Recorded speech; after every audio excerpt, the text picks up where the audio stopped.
Hello everyone, आज की video हम करने वाले हैं छंद क्या है। अब तक मैं करा चुकी हूँ विशेषण, अलंकार, कारक, समास और इसके इम्पोर्टेंट क्वेश्चन भी करा चुकी हूँ। इस वीडियो में करने वाले हैं छंद क्या है, हिंदी ग्रामर है, छंद क्या है, छंद कितने प्रकार के होते हैं, छंद की परिभाषा, वे सब देखने वाले हैं।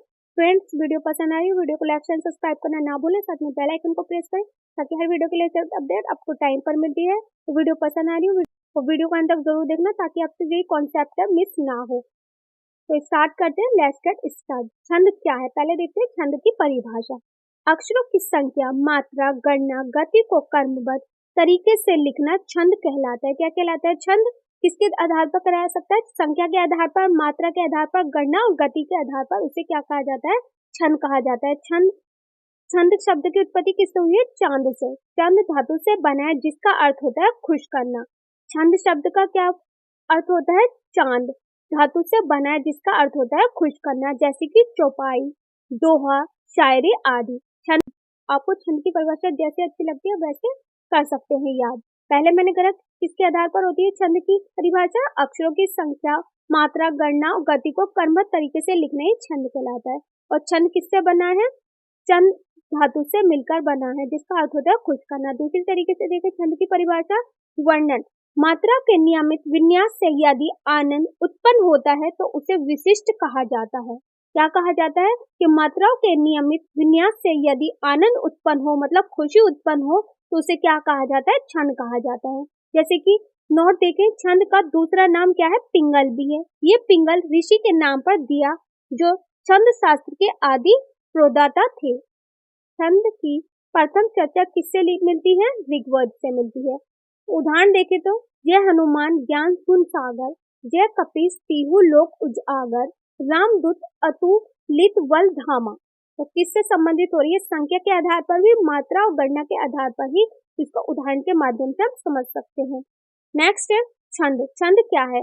वर्ण, मात्रा, पद यानी आदि प्रयोग से मुक्त करना छंद माती के नियम अनुसार कहलाता है। क्या कहलाता है? मात्रा के अनुसार, वर्णन, पद यानी के अनुसार ही इसे क्या कहा जाता है? छंद कहा जाता है। छंद, अब देखते हैं छंद के कितने प्रकार होते हैं। पहले देखिए इसकी परिभाषा, अब देखते हैं छंद कितने प्रकार के होते हैं। छंद तीन प्रकार के होते हैं। छंद के कितने भेद है? तीन, मात्रिक छंद, वर्णिक छंद और मुक्त छंद। पहले देखते हैं वार्षिक छंद। वार्षिक छंद क्या होता है? जिन छंदों में केवल वर्षों की गणना की जाती है। जिन छंदों में किसकी गणना की जाती है? केवल वर्षों की गणना की जाती है, उसे वार्षिक छंद कहा जाता है। जैसे कि वर्ण, मात्रा, पद, यान आदि के जिज्ञासा प्रयोग में युक्त रचना है। किसके आधार पर वार्षिक छंद की गणना की जाती है? वर्ण के आधार पर, मात्रा के आधार पर और पद के आधार पर वार्षिक छंद की गणना की जाती है। तो इसका नेक्स्ट है मात्रिक छंद। मात्रिक छंद कौन सा होता है? कि जिन छंदों में केवल मात्रा का विधान रहता है, जिन छंदों में केवल मात्राओं का विधान रहता है उसे मात्रिक छंद कहलाता है। वार्षिक छंद जिसमें वर्षों की गणना की जाए और मात्रिक छंद जिसमें मात्राओं की गणना की जाए मात्रिक छंद कहलाता है। छंद के कितने अंग हैं? अब देखते हैं छंद के कितने अंग हैं। पहला है पाद, दूसरा है गण, तीसरा है मात्रा और वर्ण, फोर्थ है संख्या और कर्म, फिफ्थ है यति एवं विश्राम, सिक्स है टू एंड एट्थ है गति। पहले देखते हैं यति। यति क्या है? कि छंद में नियमित वर्ण या मात्रा पर सांस लेने के लिए रुकना पड़ता है। यति क्या होता है? कि यति छंद में नियमित वर्ण या मात्रा पर सांस लेने के लिए रुकना पड़ता है। इसी रुकने के स्थान को यति या विराम कहते हैं। जब मात्रा और वर्ण पर सांस लिया जाता है तो उसे ही क्या कहा जाता है? यति कहा जाता है, यति या विराम कहा जाता है। नेक्स्ट देखते हैं गति। गति किसे कहा जाता है? गति का अर्थ है लय या प्रवाह। क्या अर्थ है गति का? लय या प्रवाह। वर्णित छंदों में इसकी आवश्यकता नहीं होती और इसकी वर्णिक मतलब जो वर्ण है उसकी इसमें गणना नहीं होती, लेकिन मात्रिक छंदों में इसकी आवश्यकता होती है। गति में इसकी आवश्यकता नहीं होती वर्णिक में, और मात्रिक छंदों में इसकी आवश्यकता होती है। मात्रा के आधार पर इसकी आवश्यकता होती है और वर्ण के आधार पर गति की आवश्यकता नहीं होती। गति का क्या अर्थ है? लय या प्रवाह। नेक्स्ट देखते हैं गण। गण का मतलब क्या होता है? समूह।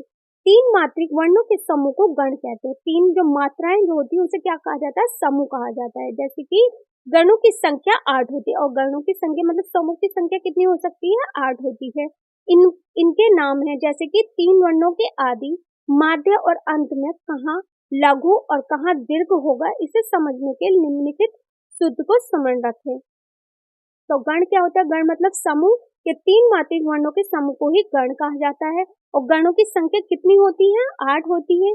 और कौन कौन सी है? 3 वर्णों के आदि, मध्य और अंत में। 3 वर्णों के आदि में जो लगा हुआ हो या मध्य या अंत में लगा हुआ हो, उसे क्या कहा जाता है? गण कहा जाता है। अब जैसे कि एग्जाम्पल है यामा तारा जा संबल लंगा। नेक्स्ट है मात्रिक छंद। मात्रिक छंद क्या होता है? मात्रा की गणना। मात्रिक छंद का मतलब क्या होता है? मात्रा की गणना। जैसे ह्रस्व स्वर। ह्रस्व स्वर कौन से होते हैं? एक मात्रिक और ही स्वरिक। जैसे ह्रस्व स्वर होते हैं अ, ई, उ, ऋषि, आ, ई, उ, ए, ओ, औ। एग्जाम में क्वेश्चन पूछा जा सकता है कि ह्रस्व स्वर कौन कौन से होते हैं, तो आप बता सकते हैं कौन कौन से होते हैं? आ, ई, उ, ऋषि, आ, ई, उ, ए, ओ, औ। ये मिलकर क्या बनाते हैं? आ, ई, उ, ऋषि मिलाकर बनाते हैं आ, ई, उ, ए, ओ, औ। नेक्स्ट देखते हैं दीर्घ स्वर। दीर्घ स्वर कौन से होते हैं? लघु, ह्रस्व स्वर तथा हस्त स्वर वाले व्यंजन वर्ग को लघु कहते हैं। लघु स्वर कौन से होते हैं? जो ह्रस्व स्वर तथा हस्त स्वर वाले व्यंजन वर्ग को ही लघु स्वर कहते हैं। नेक्स्ट है गुरु या दीर्घ। दीर्घ स्वर तथा वर्ण को गुरु कहते हैं। दीर्घ स्वर और वर्ण को क्या कहते हैं? गुरु कहते हैं। दीर्घ स्वर वाले व्यंजन वर्ण को गुरु कहते हैं। जैसे कि लघु। लघु कौन कौन से होते हैं? एग्जाम में क्वेश्चन पूछा जा सकता है कि लघु स्वर कौन कौन से हो सकते हैं? आप बता सकते हैं आ, ई, उ, ऋषि। नेक्स्ट है गुरु। गुरु कौन कौन से हो सकते हैं? आ, ई, ए, ओ, औ,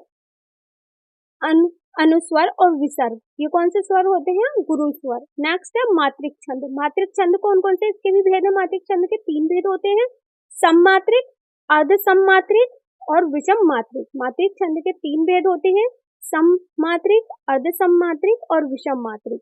पहले देखते हैं सममात्रिक। सममात्रिक को हम कैसे पहचान सकते हैं? जैसे कि इसके ट्रिक है चारों गीत हरि गीतिका।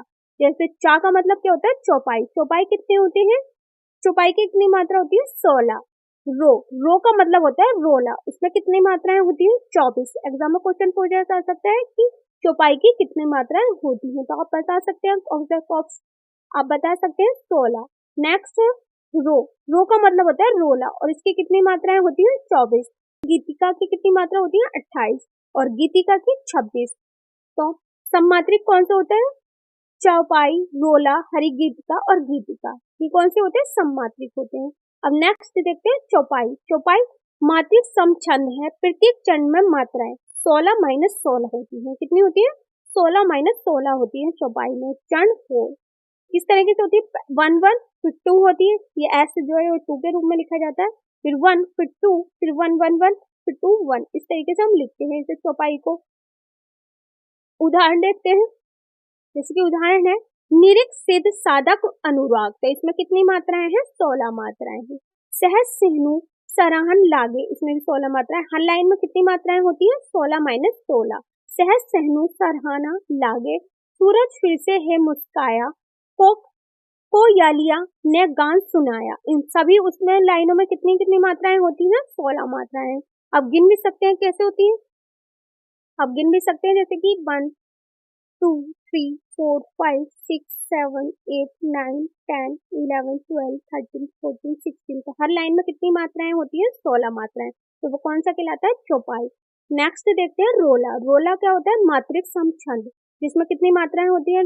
रोला में 24 मात्राएं होती हैं प्रत्येक चरण में, मतलब प्रत्येक लाइन में। उदाहरण जैसे उठो उठो हे वीर, आज तुम निद्रा त्यागो, करो महासंग्राम नहीं कायर ही भागी। तो हर लाइन में कितनी मात्राएं होती हैं? 24। नेक्स्ट है हरिगीतिका। हरिगीतिका क्या है? मात्रिक समछंद है और इसमें कितनी मात्राएं होती हैं? प्रत्येक चरण में 28 मात्राएं होती हैं। नेक्स्ट है अर्ध सममात्रिक। अर्ध सममात्रिक कौन सा होता है? जिसमें दोहा। दोहा में कितनी मात्राएं होती है? 13 - 11। एग्जाम में क्वेश्चन पूछा जा सकता है कि दोहा में कितनी मात्राएं होती है हर लाइन में, तो आप बता सकते हैं 13 - 11। नेक्स्ट है सोठा। सोठा में कितनी मात्राएं होती हैं? 11 - 13। बरवे। बरवे में मात्रा होती है 12 - 7। उल्लाला में कितनी मात्रा होती है? 15 - 13। वेरी इंपॉर्टेंट है फ्रेंड्स। नेक्स्ट है दोहा। दोहा मात्रिक अर्धसम छंद है और इसमें मात्राएं कितनी होती हैं? 13। प्रथम और तृतीय, प्रथम और तृतीय में कितनी मात्राएं होती हैं? 13। उदाहरण है मेरी भाव बाधा हरो राधा नगरी सोए, तो इसमें कितनी मात्राएं हैं? 13। हर लाइन में कितनी मात्राएं होंगी? 13। और कैसे काउंट कर सकते हैं? देख सकते हैं एस मतलब होता है 2 2 और 1 1 तो होता ही 1 1 है। तो जैसे कि मेरी भाव बाधा हरो राधा नगरी सोए, इस लाइन में कितनी मात्राएं हैं? 13। जैसे कि इसमें भी देख सकते हैं जा तन की छाई परे श्याम हरित दूती होए, तो इसमें भी कितनी मात्राएं हैं? 13। नेक्स्ट है सोरठा। सोरठा में प्रथम और तृतीय कितनी मात्राएं होती हैं? 11 होती हैं। तृतीय और चतुर्थ में कितनी मात्राएं होती हैं? 13। प्रथम और तृतीय में 11 मात्राएं होती हैं और तृतीय और चतुर्थ में कितनी मात्राएं होती हैं? 13। जैसे कि आप इस तरीके से उदाहरण के माध्यम से इन्हें काउंट कर सकते हैं। कुंद इन समदेहे उमा रमन करुणा अयन जाहि दिन पर नेहे करहु कृपा मर्दन मयन। तो अब इसमें देख सकते हैं कि 11 मात्रा प्रथम और तृतीय में 11 मात्राएं हैं और द्वितीय और चतुर्थ में कितनी मात्राएं हैं? 13। जैसे कुंद इन सम देहे, तो इसमें कितनी मात्राएं हो गई? 11। और उम रमन करुणा वयन, तो ये द्वितीय है तो इसमें कितनी मात्राएं हो जाएंगी? 13। और जैसे तृतीय क्या हो गया? जाहिन दिन पर देहे, तो इसमें कितनी मात्राएं होंगी? 11। करहु कृपा मर्दन मायन, इसमें कितनी मात्राएं होंगी? 13। नेक्स्ट है दोहा सोरठा का उल्टा होता है। जो दोहा होता है वो सोरठा का उल्टा होता है। मुक्त छंद। नेक्स्ट क्या है? मुक्त छंद। मुक्त छंद किसे कहते हैं? जिन छंद में वर्ण और मात्राओं की गणना ना हो, जिन छंद में वर्ण की और मात्राओं की गणना ना हो उसे क्या कहा जाता है? मुक्त छंद कहा जाता है। उदाहरण है रहीमन पानी राखिए बिन पानी सब सून, पानी गए ना उबरे मोती मान मानुष चून, तो इसमें ना ही वर्ण की गणना है और ना ही मात्राओं की गणना है, तो ये कौन सा हो गया? मुक्त छंद। नेक्स्ट देखते हैं विषम। विषम मात्रिक। विषम मात्रिक कौन सा होता है? कुंडलिया। इसे हम कुंडलिया को किसके रूप में गणना कर सकते हैं? दोहा प्लस रोहा के रूप में कुंडलिया को वर्णन कर सकते हैं। नेक्स्ट है छापिया। छापा को किन रूप में वर्णन कर सकते हैं? रोला प्लस उल्लाला के रूप में वर्णन कर सकते हैं। कुंडलिया। कुंडलिया क्या होता है? मात्रिक विषम संयुक्त छंद है। ये कौन सा छंद है? कुंडलिया संयुक्त छंद है। बना बद एक दोहा प्लस में एक रोला। एक दोहा कितनी मात्राएं होती हैं? 13 माइनस 11 और एक रोला में कितनी मात्राएं होती हैं? 24। तो दोहा क्या है कि दोहा में 13 माइनस 11 मात्राएं होती है और रोला में 24 मात्राएं होती है। तो फ्रेंड्स ये वेरी इंपॉर्टेंट है, हर एग्जाम में पूछा ही जाता है, इसका क्वेश्चन वेरी इंपॉर्टेंट है। वीडियो पसंद आई तो वीडियो को लाइक एंड सब्सक्राइब करना ना भूलें, साथ में बेल आइकन को प्रेस करें ताकि हर वीडियो की लेटेस्ट अपडेट आपको टाइम पर मिलती रहे। मेरी वीडियो कैसी रही कमेंट बॉक्स में लिखकर जरूर बताना। आपको नेक्स्ट कौन से टॉपिक पर वीडियो चाहिए आप मुझे कमेंट बॉक्स में लिखकर बता सकते हैं, और अगर आपको इसकी पीडीएफ चाहिए तो वो भी आप मुझे कमेंट बॉक्स में लिखकर बता सकते हैं। Thanks for